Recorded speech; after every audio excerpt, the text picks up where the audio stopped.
Транссибирската железопътна линия е истински гигант сред железопътните маршрути с дължина от 9289 км, свързваща Москва с Владивосток.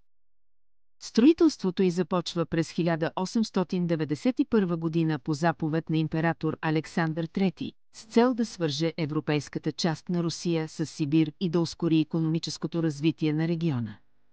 Представете си екипи, работещи с ръчни инструменти в труднодостъпни райони, за да завършат проекта през 1916 година. Днес линията преминава през 8-часови зони и над 80 града, а пътуването отнема около 7 дни. Влакът предлага разнообразие от класове, от луксозни купета до стандартни вагони. Транссибирската линия не е просто транспортен маршрут, тя е стратегическа връзка, която е играла важна роля по време на двете световни войни и продължава да бъде символ на инженерната мощ, обединяваща Европа и Азия.